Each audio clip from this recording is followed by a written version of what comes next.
আজকে থেকে প্রায় 4014 বছর আগের কথা। একটা চমৎকার সভ্যতা ছিল, ঐতিহাসিক সভ্যতা, তার নাম ছিল ব্যাবিলন। এটা ইরাকে ছিল, সেখানে বাবেল নামে একটা শহর ছিল। আমরা অনেকে জানি না যে বর্তমান বাগদাদ হচ্ছে সেই বাবেল নগরী। বর্তমান বাগদাদ হচ্ছে সেই বাবেল নগরী। আর বাবেল সম্পর্কে আল কোরআনে কিন্তু আয়াত আছে।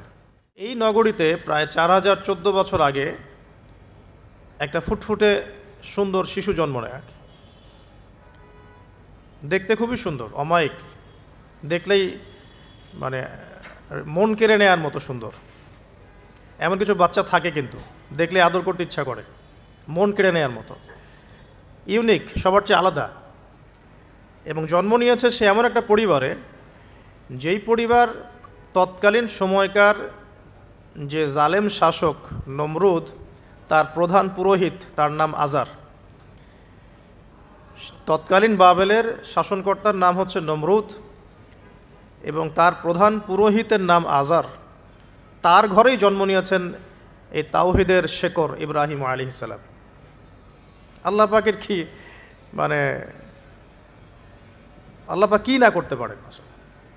যেখানেই আবু জেহেল সেখানেই মুহাম্মদ সাল্লাল্লাহু আলাইহি ওয়াসাল্লামের জন্ম হয়, যেখানেই নমরুদ সেখানেই ইব্রাহিমের মতো মানুষ আসেন, যেখানেই ফেরাউন সেখানে আবার মূসা আসেন। মূসাকে আল্লাহ রাব্বুল আলামিন ফেরাউনের ঘরেই মানুষ করলেন, ইব্রাহিম আলাইহিস সালামকে আল্লাহ পাক আজারের ঘরেই মানুষ করলেন। আজকে আমরা দেখি এরকম সিটি অফ আখিরুজ্জামানে কিছু কিছু দিনী বোন চেহারা না দেখানোর জন্য আন্দোলন করছে। চিন্তা করতে পারেন, যেখানে যত বেশি জাহিলিয়াত সেখানে তত পাক্কা মুসল্লি জন্ম নেবে, মুমিন জন্ম নেবে ইনশাআল্লাহ। যেখানে যত বেশি জাহিলিয়াত সেখানে তত শক্তিশালী মুমিনদের জন্ম হবে ইনশাআল্লাহ। তো এখন তৎকালীন নমরুদ যে সভ্যতার অধিবাসী ছিল, এই সভ্যতাটাকে আমরা বলি কালাডীয় সভ্যতা। এটাকে কালাডীয় সভ্যতা বলা হয়। এটা মূলত জাদুর জন্য একটু বিখ্যাত ছিল, যেটা রেফারেন্স আমি দিলাম সুলাইমান আলাইহিস সালামের যুগ থেকে। এখানে আজারের ঘরে জন্ম নিয়েছেন আমাদের নবীগণের পিতা, মুসলিম জাতির পিতা ইব্রাহিম আলাইহিস সালাম। সুবহানাল্লাহ। বলা বাহুল্য যে নমরুদ কিন্তু 400 বছর বেঁচে ছিল এবং 400 বছর হায়াত পাওয়ার পরে সে মনে করছিল যে সে কখনো মারা যাবে না। এরপরেই সে নিজেকে খোদা দাবি করা শুরু করেছে আর কি। এই বাচ্চা ছেলেটা বড় হতে লাগলো। যারা সমাজকে পরিবর্তন করে তারা কিন্তু সমাজের স্রোতে গা ভাসায় না। নবী সাল্লাল্লাহু আলাইহি ওয়াসাল্লামের জন্মটা একটু মিলাই এটার সাথে। আমাদের নবীও ঠিক এরকমই একটা সমাজে জন্ম নিয়েছেন। ইব্রাহিম আলাইহিস সালাম যেমন জন্ম নিয়েছেন শিরকে ভরা সমাজে, চতুর্দিকে মূর্তি পূজা হচ্ছে, ইভেন তার বাসায় তার বাবা হচ্ছে মূর্তি পূজারীদের সর্দার, তার ঘরে তিনি জন্ম নিয়েছেন। ঠিক তেমনি রাসূল সাল্লাল্লাহু আলাইহি ওয়াসাল্লাম যে মক্কায় জন্ম নিয়েছেন, সেই মক্কা ছিল শিরকের আকড়া। সেখানে লাত, উজ্জা, হবল, মানাতের পূজা হতো, সুদ ছিল, জিনা ছিল, ব্যভিচার ছিল, মাদক ছিল, গোত্রীয় হানাহানি ছিল, নারীর অবমাননা ছিল। এরকম আইয়ামে জাহিলিয়াতেও নবী সাল্লাল্লাহু আলাইহি ওয়াসাল্লাম জন্ম নিয়েছেন। নবী সাল্লাল্লাহু আলাইহি ওয়াসাল্লাম, ইব্রাহিম আলাইহিস সালাম, দুজনের চেহারাও একরকম ছিল। দুজনের চেহারার গঠনটাও একরকম ছিল, দেহের গঠনও একরকম ছিল। মেরাজের রাতে নবী সাল্লাল্লাহু আলাইহি ওয়াসাল্লাম দেখে এসেছিলেন যে ইনি কে, যাকে দেখতে হুবহু আমার মতো লাগছে। জিবরাইল আলাইহিস সালাম বলেছেন ইনি আপনার পিতা ইব্রাহিম আলাইহিস সালাম। সুবহানাল্লাহ। ঠিক তেমনি আমরা খেয়াল করে দেখি যে জীবনের যে চড়াই উতরাই, পারিবারিক জীবন, সামাজিক জীবন, হিজরতের জীবন, দিন প্রতিষ্ঠা ইত্যাদি, প্রত্যেকটা ডিপার্টমেন্টেও ইব্রাহিম আলাইহিস সালাম আর মুহাম্মদ সাল্লাল্লাহু আলাইহি ওয়াসাল্লামের মধ্যে একটা চরম মিল আছে। এটা আমরা আস্তে আস্তে এই গল্পের ভিতরে গেলে বুঝতে পারবো। আর এই কারণেই হয়তোবা আল্লাহ ভালো জানেন, এই কারণেই হয়তোবা আমরা যখন তাশাহুদের পর দরুদ পড়ি, আমরা দরুদের মধ্যে অন্য নবীর নাম নিচ্ছি না, আমরা মুহাম্মদ সাল্লাল্লাহু আলাইহি ওয়াসাল্লামের সাথে ইব্রাহিম আলাইহিস সালামের নাম নিচ্ছি। হতে পারে এটা একটা কারণ, আল্লাহ ভালো জানেন। এখন এরকম পরিবেশে বড় হতে লাগলেন ইব্রাহিম আলাইহিস সালাম। আমি একটু আগে বলেছি যারা সমাজকে পরিবর্তন করে তারা কখনো সমাজের জাহিলিয়াতের স্রোতে গা ভাসায় না। মুহাম্মদ সাল্লাল্লাহু আলাইহি ওয়াসাল্লাম সমাজ পরিবর্তন করেছেন আইয়ামে জাহিলিয়াতকে মাত্র 23 বছরের ব্যবধানে, কিন্তু তিনি কিন্তু জাহিলিয়াতের সাথে গা ভাসান নাই। তিনি কখনো সুদ খাননি, তিনি কখনো মূর্তি পূজা করেন নাই, তিনি কখনো কোনো অন্যায় গুনাহ করেন নাই, তিনি কখনো মাদকদ্রব্যের কাছেও যান নাই, কিন্তু সমাজটা ছিল এগুলোতে নিমজ্জিত। ঠিক ইব্রাহিম আলাইহিস সালামের ক্ষেত্রেও সেম। তিনি একজন প্রধান পুরোহিতের ঘরে জন্ম নিয়েও কখনো মূর্তির ধার কাছে যান নাই, বরং একটু যখন বড় হচ্ছেন, একটু বড় বলতে ম্যাচিউরড, আমাদের টিকটক প্রজন্মের মতো না, এরা 20-30 বছর হয়ে গেল ম্যাচিউরড হয় না, বুদ্ধি প্রতিবন্ধী, বিকলাঙ্গ। ইভেন ইদানিং আমাদের মেয়েরা ছেলে হচ্ছে আর কি, আমাদের নারীরা এখন পুরুষত্ব দেখাচ্ছে, আর আমরা পুরুষেরা ফেসবুকে একটা স্ট্যাটাস দিয়েই ক্ষান্ত হয়ে থাকি। এটুকু আমাদের দায়িত্ব উম্মার প্রতি। আর এখানে আমরা দক্ষতা অর্জন করেছি অনেক। আমরা মনে করি আমরা সবাই কিবোর্ড মুজাহিদ, আমরা এটা মনে করি, এটাই যুদ্ধ, এটাই জিহাদ। আর নারীরা মাঠে যুদ্ধ করছে এখন সম্ভ্রমের জন্য, অধিকারের জন্য ইত্যাদি। ফ্যামিলিস্ট রেভলিউশনের দিকে তাকালেও তাই দেখা যায়। ছেলেরা এখন বেকার হয়ে যাচ্ছে, কিন্তু মেয়েরা স্বাবলম্বী হচ্ছে। তারা দিনদার নয়, এই মেয়েগুলো দিনদার নয়, কিন্তু জীবনে প্রতিষ্ঠিত হওয়ার জন্য লড়ছে, চ্যালেঞ্জ গ্রহণ করেছে আর কি। এটা ছেলেদের উচিত ছিল।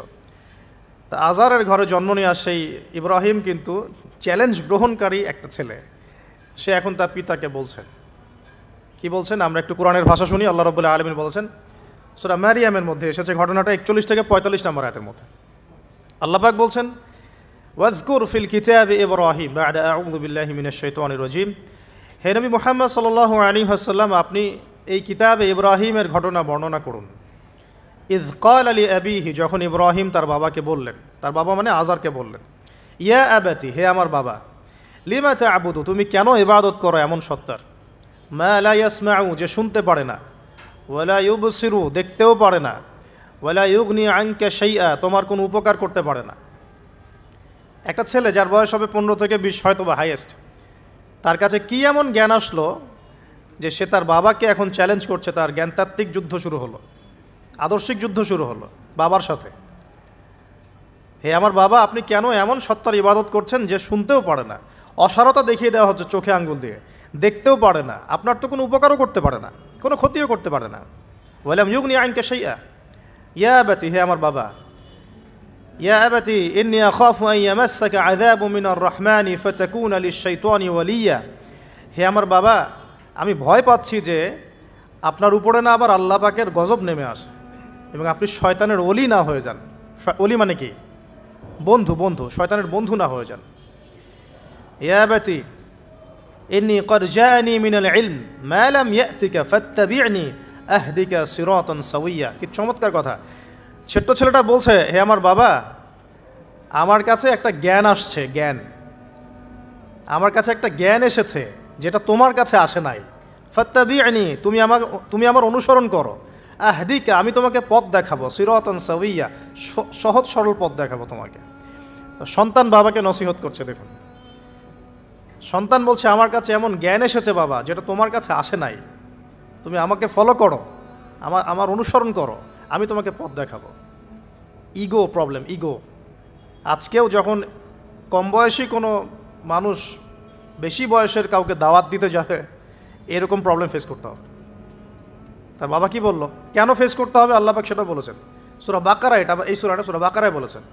ওয়া ইযা কিলা লাহু ইত্তাকিল্লাহ, কিছু মানুষ আছে যাদেরকে যদি বলা হয় আল্লাহকে ভয় করুন, আখাযাতহুল ইজ্জাতু বিল ইসম, তাদের প্রেস্টিজে লাগে। এক কথায় কি?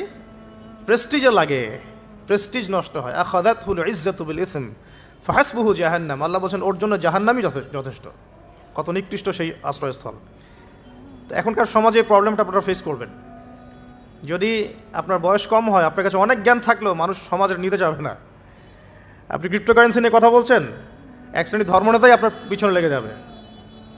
আপনি ইসলামিক রেভলিউশন নিয়ে কথা বলবেন, ইসলাম এস্টাবলিশমেন্ট নিয়ে কথা বলবেন, ইউনিটি নিয়ে কথা বলবেন, উম্মার করণীয় নিয়ে কথা বলবেন। আপনি এই বয়সে, এত ছোট বয়সে আপনি উম্মার প্রবলেমসগুলো ফাইন্ড আউট করে সেগুলো সলিউশন নিয়ে কথা বলবেন, এত বড় সাহস আপনার? এটাই প্রবলেম এখন। অথচ চমৎকার একটা বিষয়, আমাদের সমাজে এগুলো দেখা যায়, অন্য কোথাও দেখা যায় না। কোনো ড্রাইভারকে জিজ্ঞাসা করবেন, কোনো ড্রাইভারকে জিজ্ঞাসা করবেন, তার স্কিল সম্পর্কে জিজ্ঞাসা করবেন যে আপনার স্কিল কেমন। একটা অ্যান্সার দিবে সে, আমি 10 বছর থেকে চালাই, বা 15 বছর থেকে চালাই, আমি 27 বছর থেকে গাড়ি চালাই। মানে তার এই বয়সটাই হচ্ছে স্কিলের মানে দলিল, সার্টিফিকেট।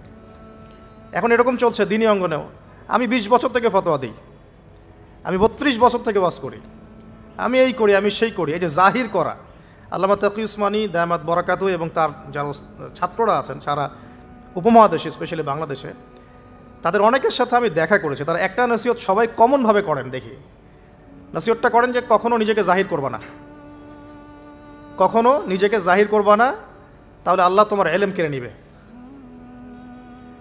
আর আমরা এখন দিনী অঙ্গনে জাহির করার জন্য ব্যস্ত। আমি এত বছর থেকে এটা করি, আমি অত বছর থেকে করি, অথচ এটা কোনো দলিল নয়, এটা কোনো সার্টিফিকেট নয়। এত বছর থেকে বলার পরেও ভুল হতে পারে, যেটা ভুল হবে সেটা শুধরে নিতে হবে। আর নবী সাল্লাল্লাহু আলাইহি ওয়াসাল্লাম যায়েদ বিন হারেসা রাদিয়াল্লাহু আনহুকে একটা কাফেলার সেনাপতির দায়িত্ব দিয়েছিলেন যখন তার বয়স মাত্র 17 বছর। কত বছর?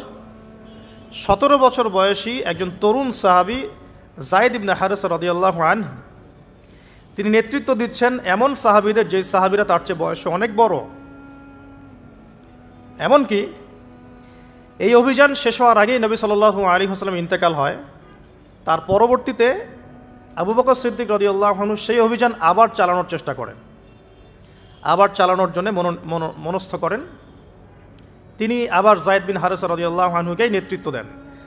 এটা নিয়ে ওমর রাদিয়াল্লাহু আনহু তাকে কিছু কথা বলেন যে আপনি যায়েদ বিন হারেসাকে নেতৃত্ব দিচ্ছেন, বয়সে ছোট সাহাবী, তার পিছনে অনেক বড় বড় সাহাবী থাকবে, তারা তো তাকে নাও মানতে পারে, এটা কেমন হয়? বারবার তাকে ভেটো দিচ্ছেন।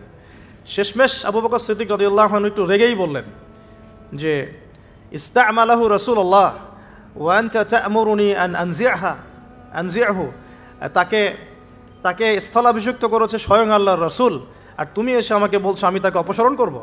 সুবহানাল্লাহ। নবী সাল্লাল্লাহু আলাইহি ওয়াসাল্লাম যোগ্যতা দেখতেন মানুষের, কার যোগ্যতা কতটুকু আছে। তো ওইদিকে আমি ভিতরে ঢুকছি না। আমরা এখন সোশ্যাল অ্যাফেয়ার্সে যা দেখি যে আমরা যোগ্যতার চাইতে অন্যান্য বিষয়গুলোকে বেশি মূল্যায়ন করা শুরু করি আর কি। এতে করে তরুণরা উঠে আসতে পারে না, তরুণদের জার্নি অনেক টাফ হয়।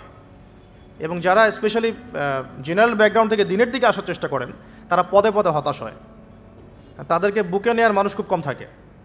কেন জানি তাকে মানুষ কাউন্টার মনে করে, এনিমি মনে করে, অন্তর্দাহ সৃষ্টি হয়, জ্বালান হয়। হঠাৎ করে উড়ে এসে জুড়ে বসলো, উম্মার দায়িত্ব নিয়ে নিচ্ছে, কোত্থেকে আসলো এটা? এরকম একটা দৃষ্টিভঙ্গি আমরা দেখতে পারি আর কি। হয়তো কাম্য ছিল না এটা। বরং তরবারি যত আপনি শান দিবেন তত ধারালো হবে। তো শান দিবে কারা? যারা তরবাল চালাতে পারে তারাই। যারা চালাতে পারে তারা যদি তরবালকে ভোতা করে দেয় তাহলে তো এটা দিয়ে আপনি জালেমের গর্দান কাটতে পারবেন না। তো যাই হোক, আমরা বেশি হাইথটের কথায় না যাই। আজার এখানে ছিলাম, দেখেন বাবাকে সন্তান উপদেশ দিচ্ছে। এবার বাবার উত্তরটা শোনেন। বাবা কেন গ্রহণ করলো না? বললাম প্রেস্টিজ ইস্যু। তুমি ছোট মানুষ হয়ে আমাকে এত বড় কথা বলো? হ্যাঁ, তখন বাবা বলছেন আনতা রাগিবুন আনতা আন আলিহাতিনা ইয়া ইব্রাহিম, হে ইব্রাহিম তুমি কি আমাদের ইলাহগুলো, উপাস্যগুলো থেকে মুখ ফিরাচ্ছ? তুমি কি আমাদের উপাস্যগুলো থেকে মুখ ফিরিয়ে নিচ্ছ?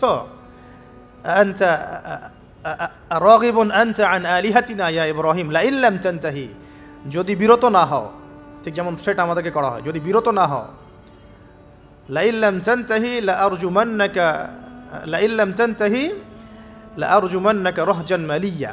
তিনি বলছেন যদি বিরত না হও তাহলে তোমার মাথাটা পাথর দিয়ে মেরে ফাটিয়ে ফেলবো। আরজুমান্নাকা মানে রজম করবো। রজম মানে কি? যে কোমর পর্যন্ত গেথে পাথর মারা, বিবাহিত পুরুষ জেনা করলে যেটা শাস্তি হয় আর। লা ইল্লাম তানতাহি, যদি বিরত না হও, লা আরজুমান্নাকা রাহজান মালিয়া, দূর হও এখান থেকে বের হও হতভাগা, আমরা বলি না, দূর হও এখান থেকে, ঠিক ওই রকম। যদি ফিরে আসো ভালো কথা, না ফিরে আসলে রজম করে দিব, মাথা ফাটিয়ে ফেলবো পাথর দিয়ে মেরে, এখান থেকে দূর হও হতভাগা। কাকে বলছে এটা? ইব্রাহিম আলাইহিস সালামকে। এবার তিনি খুব নরম সরম মানুষ, শান্তিকামী মানুষ, তিনি বলছেন ক্বালা সালামুন আলাইক। এই সালামুন আলাইক কথাটা শিখে নেবেন, জীবনে অনেক ক্ষেত্রে কাজে লাগবে। সালামুন আলাইক মানে আপনার উপর শান্তি বর্ষিত হোক। যখনই আপনি কলিউশন অ্যাভয়েড করতে চাবেন সালাম দিয়ে চলে আসতে হবে, সেটা পরিবারেও, সমাজেও, দিন প্রতিষ্ঠার ক্ষেত্রে। কেউ আপনাকে সমালোচনা করছে, গালিগালাজ করছে, গীবত তহমত করছে, আপনাকে নিয়ে এপিসোড বানাচ্ছে, মানে আপনি কী করবেন? প্রত্যেকটার কাউন্টার দিতে থাকবেন? তাহলে আপনার গোল নষ্ট হয়ে যাবে, আপনার গোল থেকে আপনি বিচ্যুত হয়ে যাবেন। এগুলো নিয়ে আপনাকে ব্যস্ত থাকতে হবে। তখন এগুলো নিয়ে উম্মাহ ব্যস্ত আছে বলেই এখন পর্যন্ত গোল অ্যাচিভ হয় নাই। আমরা এগুলো নিয়ে ব্যস্ত আছি বলেই এখনও গোল অ্যাচিভ হয় নাই। তো এই কারণে ইব্রাহিম আলাইহিস সালামের সুন্নাহ হচ্ছে সালামুন আলাইক, তোমাদের উপর শান্তি বর্ষিত হোক। হ্যাঁ, তবে যে জায়গাটাতে দালিলিকভাবে জ্ঞানতাত্ত্বিক যুদ্ধ করতে হবে সেটা করতে হবে, সেটা অন্য ইস্যুস। তো ইব্রাহিম আলাইহিস সালামকে পরিবার ছাড়তে হলো। পরিবার মানে তার মাকে ছাড়তে হলো, তার বাবাকে ছাড়তে হলো। তার কোনো অপরাধ আছে? ইব্রাহিম আলাইহিস সালামের কোনো অপরাধ আছে? না। এখন আমরা তো অনেক সময় মনে করি আমি তো নিরপরাধ, নির্দোষ, তাহলে আমার উপরেই কেন এরকম হচ্ছে? ইব্রাহিম আলাইহিস সালামের কোনো অপরাধ আছে? নাই। তাকে ঘর ছাড়তে হলো, বাড়ি ছাড়তে হলো, তার বাবা তাকে বের করে দিলেন। এখান থেকে লেসন নিয়ে নেন আজকের প্রথম লেসন, যে আপনি আমি যদি হকের উপর থাকি, সর্বপ্রথম বাধাটা পরিবার থেকে আসতে পারে। কারণ সবার পরিবার একরকম না। এখনকার মেজরিটি সংখ্যক পরিবারগুলোই জাহেল, একদম জাহেল, বস্তুবাদী, জানোয়ারের মতো। মানে খাও দাও, সেক্সুয়াল সম্পর্ক, বিয়ে শাদী, সন্তান, এর বাইরে কিচ্ছু চিন্তা করতে পারে না। দুনিয়া আর দুনিয়া, এর বাইরে কিচ্ছু চিন্তা করতে পারে না। ইল্লা মাশা আল্লাহ, কিছু পরিবার আছে এর বাইরে, তাদের কথা আলাদা। সবাই তো আর ছোটোবেলা থেকে আধ্যাত্মিক পরিবার পায় নাই, দিনই পরিবার পান নাই। আর এটার পরিমাণ দিন দিন কমেই আসছে। ম্যাক্সিমাম পরিবার এখন জাহান্নামের টুকরা আর কি। আল্লাহ পাক পরিবারকে বলেছেন জাহান্নাম থেকে বাঁচাও, কু আনফুসাকুম ওয়া আহলিকুম নারা। এখন ওই পরিবারই হয়ে গেছে জাহান্নামের টুকরা। আপনি দিনের পথে চলতে চাইলে প্রথম হোঁচটটা পরিবার থেকে খেতে পারেন। এটা ইব্রাহিম আলাইহিস সালামের জীবনেও যেমন হয়েছে, মুহাম্মদ সাল্লাল্লাহু আলাইহি ওয়াসাল্লাম জীবনেও সেম। ওই যে মিলাচ্ছিলাম কীভাবে, তার ক্ষেত্রেও সেম। চাচারা শত্রু না? চাচারা শত্রু, আশপাশের মানুষ শত্রু। চাচা এসে বাড়ির সামনে খড়কুটা ফেলে দিয়ে যায়, চাচি এসে ময়লা আবর্জনা ফেলে দিয়ে যায়, কেউ গালি দেয়, কত সমস্যা। যখন নিজের মানুষরা আপনার এগেনস্টে চলে যায় তখন মনটা ভেঙে যাবে, স্বাভাবিক।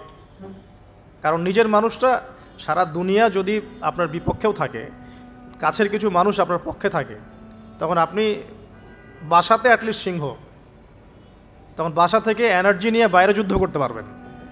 কিন্তু বাহিরে সবাই মোটামুটি ধরেন যে আপনার পজিটিভ, তো বাসায় এসে দেখলেন যে বাসায় আপনার কোনো রকম অনুকূল পরিবেশ নাই, তখন বাইরের সিংহ হলে বাসায় বিড়াল হয়ে থাকতে হবে। তখন দেখেন ইব্রাহিম আলাইহিস সালামের জীবনে আর মুহাম্মদ সাল্লাল্লাহু আলাইহি ওয়াসাল্লামের জীবনে একটা স্পেশাল নেয়ামত ছিল, সেটা হলো স্ত্রীদের নেয়ামত। বাহিরে মানুষ অনেক কিছু বলছে, গালিগালাজ করছে, মারছে, কাটছে, থুতু দিচ্ছে, সমালোচনা করছে, কিন্তু বাসায় ইব্রাহিম আলাইহিস সালামের আছেন সারা, হাজেরা, আর মুহাম্মদ সাল্লাল্লাহু আলাইহি ওয়াসাল্লামের আছেন খাদিজা। অ্যাটলিস্ট বাসায় আপনি একটা কি বলবো, যে বড় একটা প্রশান্তির জায়গা আপনার বাসায় আছে। তো এটা একটা বড় নিয়ামত যেটা ইব্রাহিম আলাইহিস সালাম এখন হারালেন কীভাবে? বাবা বাসা থেকে বের করে দিল। তো এখান থেকে বুঝতে হবে যে দিনের পথে চলতে গেলে প্রথম বাধা পরিবার থেকে আসতে পারে। তাই বলে তাদের সাথে কোনো রকমের দ্বন্দ্ব সংঘাতে যাওয়া যাবে না। সালামুন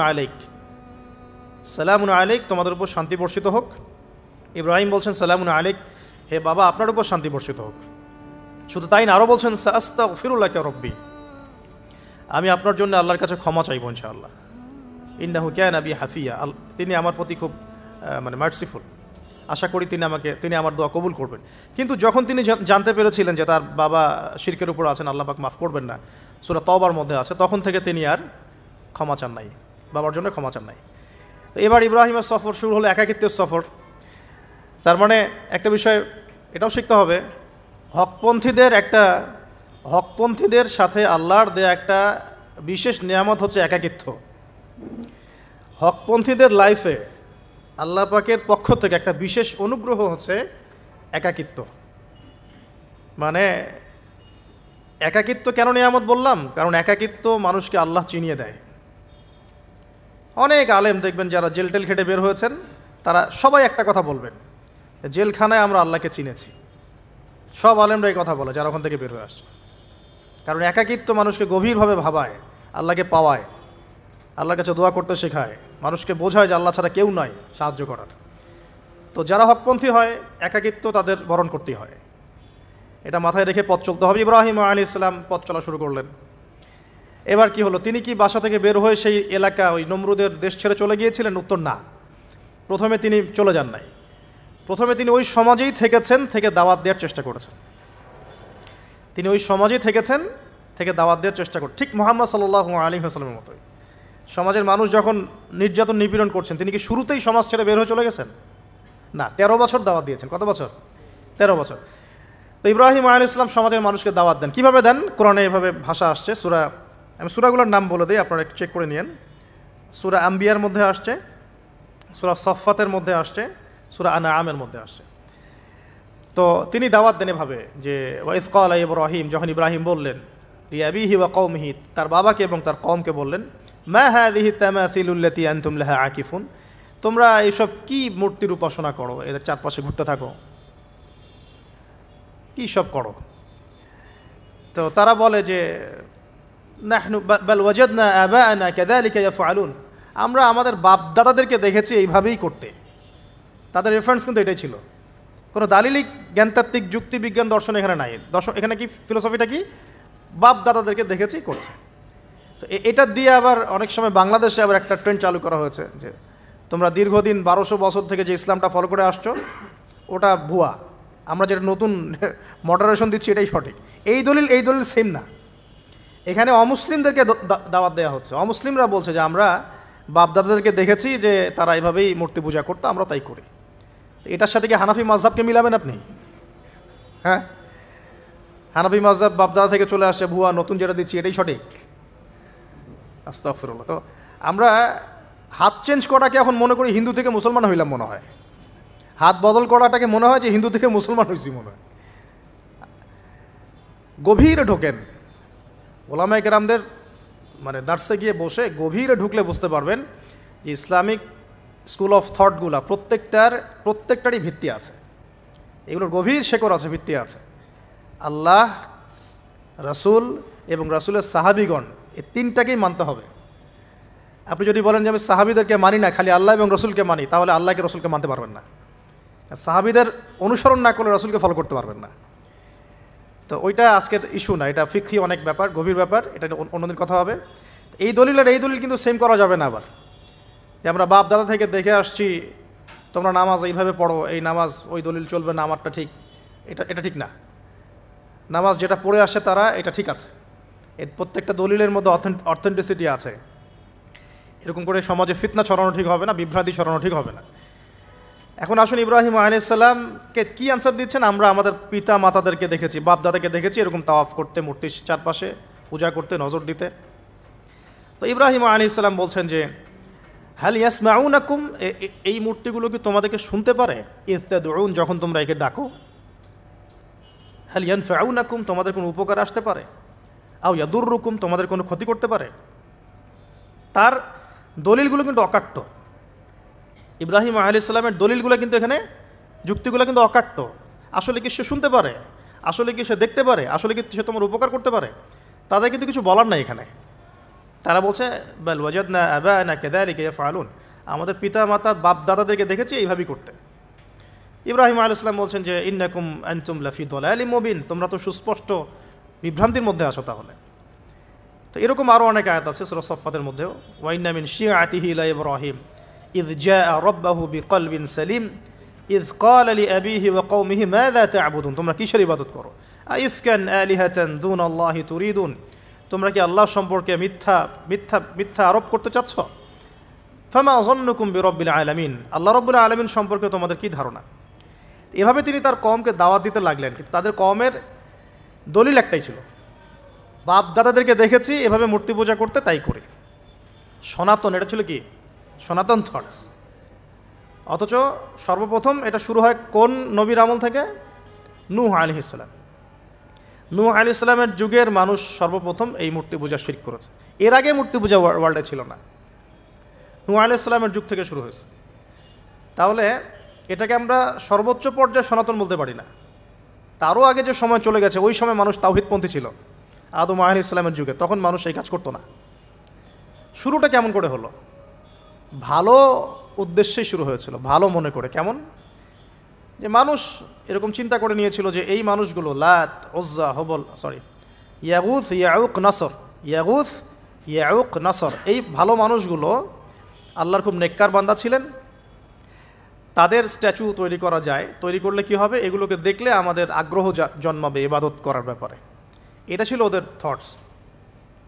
শয়তান এভাবেই তাদেরকে ইনফ্লুয়েন্স করেছিল আর কি, তারা তাই করলো। এই জেনারেশনটা যখন মারা গেল, পরের জেনারেশন যখন আসলো, তখন শয়তান ওদেরকে বোঝালো, ধরেন 100-200 বছর পরে বোঝালো যে ওরা খুব ভালো মানুষ ছিল, ওদের মূর্তিকে মসজিদের বাইরে না রেখে ভিতরে ঢুকিয়ে ফেলো, তাদেরকে সেজদা করতে হবে না, ভিতরে ঢুকিয়ে ফেলো, এবাদতে মনোযোগ আসবে। পরের জেনারেশন এই কাজটাই করলো। থার্ড জেনারেশনকে শয়তান বোঝালো যে সরাসরি ওদের কাছে চাইলেই হবে, তারা আল্লাহ পাকের অনেক মানে কি আনুগত্যপ্রাপ্ত নৈকট্যপ্রাপ্ত বান্দা, সরাসরি তাদের কাছে চাইলেই হবে। আল্লাহর কাছে চাওয়া এখানে চাওয়া একই কথা, ওখানে সেজদা করা এখানে সেজদা করা একই কথা। এখান থেকে শুরু হলো সরাসরি স্ট্যাচু ওয়ার্শিপ। সরাসরি স্ট্যাচু ওয়ার্শিপিং এখান থেকে শুরু হয়েছে। তা আমরা আমাদের হিন্দু ভাই বোন যারা আছেন, আমাদের আশপাশে অমুসলিম ভাই বোন, তাদের প্রতি সম্মান রেখেই এই হিস্ট্রিগুলো পড়তে বলবো আর কি, এবং যুক্তি দর্শনগুলো খুঁজতে বলবো। আসলে কি তারা শুনতে পায়? আসলে কি সে আমার কোনো উপকার করতে পারে? আসলে কি সে আমার কোনো ক্ষতি করতে পারে? আসলে কি সে সৃষ্টিকর্তার প্রতিমূর্তি হতে পারে কিনা?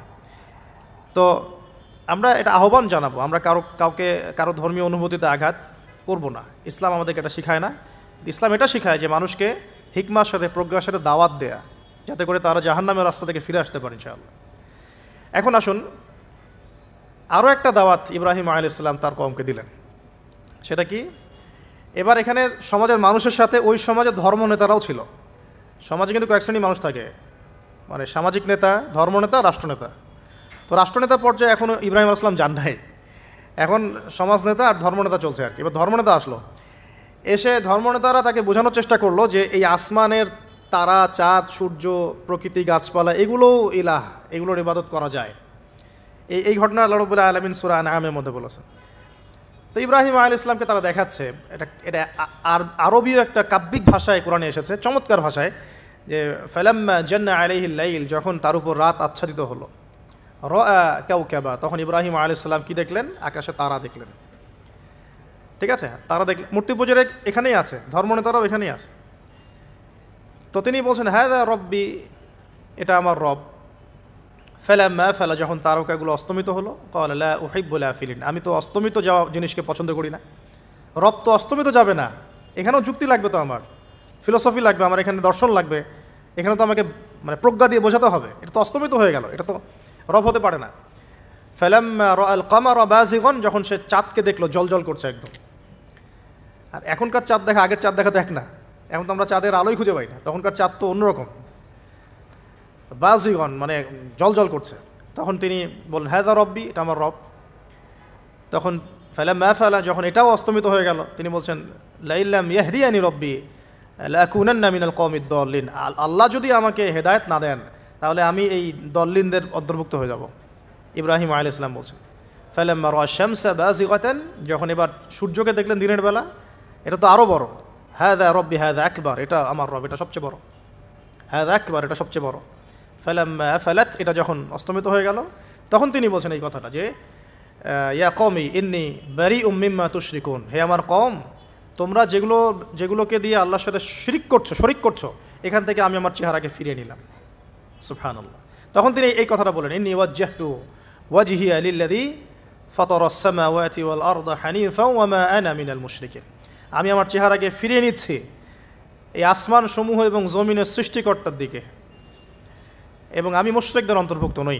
ইন্না সলাতি ওয়া নুসুকি ওয়া মাহইয়ায়া ওয়া মামাতি লিল্লাহি রাব্বিল আলামিন, আমার সলাত, আমার কুরবানি, আমার স্যাক্রিফাইস, আমার জীবন, আমার ফুল লাইফ, আমার মৃত্যু, সব কিছু কার জন্যে? জগৎসমূহের প্রতিপালক আল্লাহর জন্যে। লা শারীকা লাহু, তার কোনো শরিক নাই। ওয়া বিযালিকা উমিরতু, এই একনিষ্ঠভাবে তার ইবাদত করার জন্যই আমি আদিষ্ট হয়েছি। ওয়া বিযালিকা উমিরতু ওয়া আনা মিনাল মুসলিমিন, এবং আমি মুসলিমদের অন্তর্ভুক্ত। এই শুরু হলো এবার পুরো স্পষ্টভাবে তাওহীদের ঘোষণা দেয়া। তবে ইব্রাহিম আলাইহিস সালামের এক একটা পদক্ষেপ কি যৌক্তিক না, বৈজ্ঞানিক না, এবং অকাট্য প্রমাণ আছে না, এগুলোকে কিন্তু ভেদ করতে পারছে না তারা। এবার ইব্রাহিম আলাইহিস সালাম চিন্তা করলেন দ্বারা এবার উচিত শিক্ষা দিতে হবে। তবে আগে বলে নেই, এই যে উচিত শিক্ষাটার কথা বলছে, এটা আবার আপনারা খবরদার ভুলেও কোথাও দিতে যায় না, ঠিক আছে? এটারও সময় আছে। ইব্রাহিম আলাইহিস সালামের সাথে নবী সাল্লাল্লাহু আলাইহি ওয়াসাল্লামের জীবনের মিলের কথা বলছিলাম। নবী সাল্লাল্লাহু আলাইহি ওয়াসাল্লাম মক্কা বিজয়ের আগে কি কখনো মূর্তির গায়ে হাত দিয়েছেন কিনা? বলেন দিয়েছেন না? যখন মক্কা বিজয় হয়ে গেছে, পুরো স্টেটই আপনার, অথরিটি আপনার, তখন আপনি আপনার অ্যাকশন নিতেই পারেন, সেটা আপনার ব্যাপার, তখন আপনি কি করবেন। মুহাম্মদ সাল্লাল্লাহু আলাইহি সাল্লাম কাবা ঘরে ঢুকে তখন মূর্তি ভেঙেছেন এবং বলেছেন ওয়াকুল জা আল হক ওয়াজাক আল বাতিল ইন্নাল বাতিলা কানা যাহুকা, তাই না? তো ইব্রাহিম আলাইহিস সালাম এবার শিক্ষা দেওয়ার চিন্তা করছেন। তিনি বলছেন যে যখন এরা মেলাতে যাবে, ওই উৎসবে যাবে, তখন আমি এদেরকে দেখে নিব। এটা কুরআন চমৎকারভাবে বলেছে যে ইয ক্বালা লিআবিহি ওয়া কওমিহি মাযা তা'বুদুন ইফকান আলিহাতান দুনাল্লাহি তুরিদুন ফামা যান্নুকুম বিরাব্বিল আলামিন। হ্যাঁ, ফারাগা ইলা আলিহাতিহিম ফাকালা আলা তা'কুলুন। ইব্রাহিম আলাইহিস সালাম এবার যখন ওরা মেলায় চলে গেছে, যাওয়ার আগে আবার ইব্রাহিম আলাইহিস সালাম বলছিলেন যে ইন্নী সাকিম, আমি হচ্ছি অসুস্থ। আমি কি অসুস্থ? ফানাযারা নাযরাতান ফিন নুজুম। ইব্রাহিম আলাইহিস সালাম রাতের বেলা আকাশের দিকে তাকালেন একবার, তাকিয়ে ওদেরকে বললেন যে ইন্নী সাকিম, আমি অসুস্থ। এটা কৌশল, আমি অসুস্থ, এটা কৌশল। তো এই কৌশল আবার সব জায়গায় ঘাটাতে যায় না আর কি। তো এবার যখন তারা চলে গেল, ফারাগা ইলা আলিহাতিহিম ফাকালা আলা তা'কুলুন, এবার তিনি ওই মূর্তি গৃহ যেটা ওদের, ওখানে ঢুকে বলছেন যে আলা তা'কুলুন, তোমাদের কি হলো, খাচ্ছ না কেন? কাদেরকে বলছে এই কথা? মূর্তি, খাচ্ছ না কেন? আলা তা'কুলুন। ফারাগা ইলা আলিহাতিহিম ফাকালা আলা তা'কুলুন মা লাকুম লা তানতিকুন, কি হলো, কথা বলছো না কেন? মা লাকুম লা তানতিকুন, কি হলো, কথা বলছো না কেন? এবার ফারাগা আলাইহিম দরবাম বিল ইয়ামিন, এবার ইয়ামিন মানে ডান হাত, ডানাতে যা পেয়েছিলেন আর কি, তা দিয়ে সবগুলোকে ভেঙে চুরমার করে ফেলছে। ব্যাস, এবার ওরা যখন আসলো এসে বলছে যে আনতা ফাআলতা হাযা বিআলিহাতিনা ইয়া ইব্রাহিম, হে ইব্রাহিম তুমি কি আমাদের উপাস্যদের সাথে এই কাজ করেছো? ইব্রাহিম বলছেন লা, না, বাল লা আসলে কোরআনে নাই, আমি নিজের মতো করে বললাম আরবি বলতে বলতে। বাল ফাআলাহু কাবীরুহুম হাযা, বরং এই বড়টা এই কাজ করছে, এর মধ্যে সবচেয়ে বড় যেটা আছে এই ব্যাটার কাজ, আমি করি নাই, আমি তো করি নাই। তখন ওরা তো এটা তো হতভম্ব হয়ে গেল, যে সে বলছে যে তুমি তো জানো, তুমি তো খুব ভালো করেই জানো যে তারা কথা বলতে পারে না, নড়াচড়া করতে পারে না, কিছুই করতে পারে না। তখন তিনি বললেন তাহলে তোমরা কেন এমন ইলাহের উপাসনা করো যে কথাও বলতে পারে না, শুনতেও পারে না, দেখতেও পারে না, তোমার উপকারও করতে পারে না, ক্ষতিও করতে পারে না। কিন্তু এবারও কিন্তু যুক্তি নাই, কোনো তাদের কাছে কোনো দলিল নাই, কোনো প্রমাণ নাই, কোনো যুক্তি দর্শন কিচ্ছু নাই। এবার শুরু হলো জুলুম। জালেমের কাজ কি? যুক্তি, জ্ঞান, দর্শন, বিজ্ঞান এগুলো দিয়ে যখন পরাস্ত, এগুলো দিয়ে পারছি না, এবার পেশি শক্তি। এবার কি? পেশি শক্তি। ব্যাস, এবার পেশি শক্তি। ইব্রাহিম আলাইহিস সালামকে নিয়ে যাওয়া হচ্ছে নমরুদের দরবারে। এবার চলো, এবার তোমার আজকে খবর আছে। এবার পুরো রিমান্ড হবে 7 দিনের। একদিন রিমান্ড হলেই অবস্থা খারাপ হয়ে যাওয়ার কথা। ইব্রাহিম আলাইহিস সালামকে এবার নিয়ে যাচ্ছে ধরেন নমরুদের কাছে, কী যে হবে আল্লাহ ভালো জানেন। ইব্রাহিম আলাইহিস সালাম যখন যাচ্ছেন তখন কি তিনি জানতেন যে আল্লাহ পাক তাকে আগুন থেকে বাঁচাবেন? এই ঘটনা যে ঘটবে তিনি কি জানতেন? আচ্ছা, আমরা না হয় জানি যে এমনটা হয়েছিল। ইব্রাহিম আলাইহিস সালাম ওই সময় তো আর জানতেন না যে কী হতে যাচ্ছে। তার মানে ওই সময় তার ইমানের তেজ, তার স্থিরতা, ইস্তেকামা এবং তাওয়াক্কুল কত বেশি ছিল। তাকে নিয়ে যাওয়া হচ্ছে। এবারে নমরুদের সামনে দাঁড় করিয়ে নমরুদ এবার একটু মজা নিয়ে জিজ্ঞাসা করলো যে কে তোমার রব? ওই কবরের প্রশ্ন করার মতো, মান রব্বুক, তোমার রব কে? তো ইব্রাহিম আলাইহিস সালাম বলছে রব্বি আল্লাযী ইউহয়ী ওয়া ইউমীত, আমার রব তিনি যিনি জীবন দেন, মৃত্যুও দেন।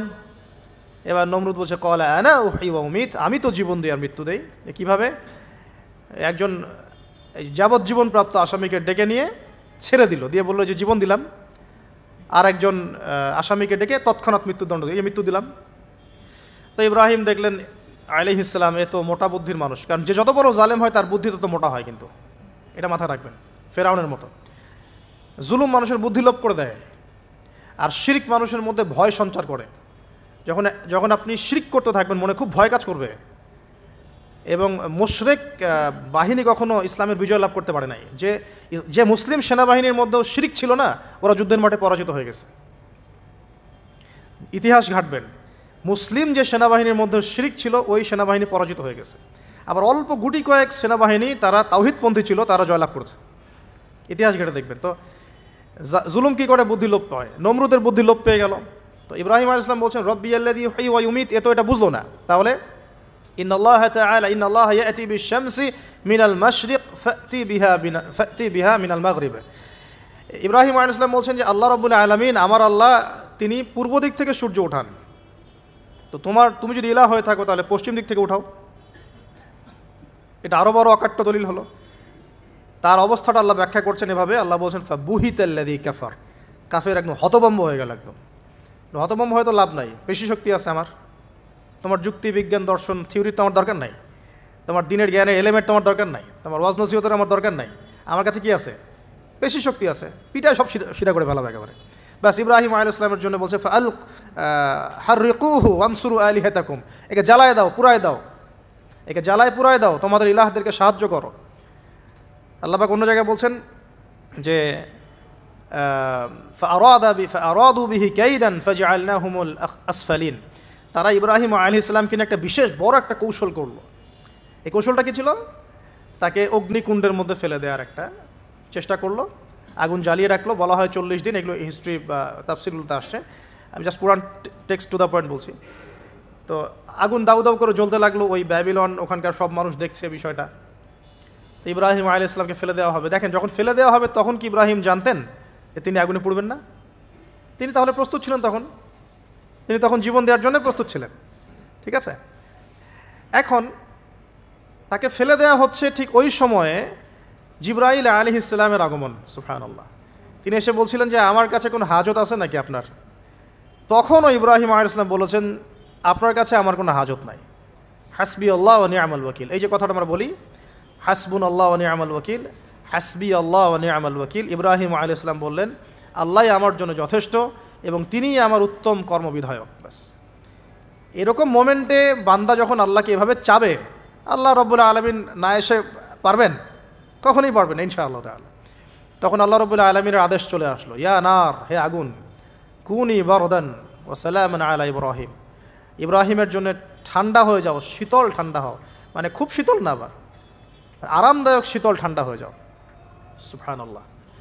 এভাবে আল্লাহ রব্বুল আলামিন ইব্রাহিম আলাইহিস সালামকে অগ্নি পরীক্ষা থেকে বাঁচালেন। ওখানে ইব্রাহিম আলাইহিস সালাম থাকলেন, কোনো ক্ষতি হলো না। তিনি পরবর্তী সময় বলেছিলেন ওই সময়টুকুর মধ্যেই তিনি শান্তিতে ছিলেন। ওই যে বললাম না, অনেকে যে নির্যাতন নিপীড়নের শিকার হয় তারপরে বলে যে ওই সময়টুকুই ভালো ছিলাম, আল্লাহকে পেয়েছিলাম, তেলাওয়াত বেশি ছিল, তাহাজ্জুদ বেশি ছিল, পরে ফিতনার যুগে চলে আসছি। তো এই হলো অগ্নি পরীক্ষা।